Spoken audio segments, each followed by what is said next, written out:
So ayan, nandito tayo ngayon sa Playang Kay Ganda. Bali tour guide tayo ngayon. May kasama tayo ngayong Korean at saka isang Chinese. Ayan. Ito yung Korean at saka ito yung Chinese. So ayan. Papasyal natin sila dito sa Playang Kay Ganda. Siyempre, dahil ako yung kilala dito na vlogger na palaboy-laboy. Ayan.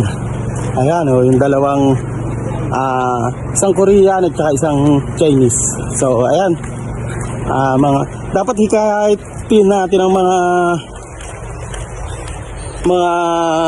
foreigner na pumasyal dito. Siyempre para extra income din yan o ang ating bansa. Ayan na. Talagang tuwan-tuwa ang isang Koreano at saka yung ating isang Chinese. Ayun o. Ayun o. Solid. Yan. Ito po yung tinatawag na Wagis Baywalk. Marami po namimiwas dito. So ayan o. Tuwan-tuwa yung ating dalawang foreigner o.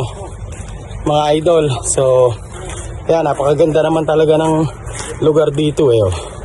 So ayan mga Kabuknoy Palaboy TV, ulit-muli naman maglalaboy si Buknoy Palaboy TV. At syempre kasama natin ang dalawang foreigner na talaga namang kababala fresh galing sa aeroplano. Ayan. So ayan, isang mapagpalang hapon sa inyong lahat mula kay Buknoy Palaboy TV. So ayan, tuwa yung dalawa nating foreigner kasi nakalusong sila. Ayan, yung ating Korean at saka isang Chinese. Ayun o, tuwa yung dalawa o. Ayun.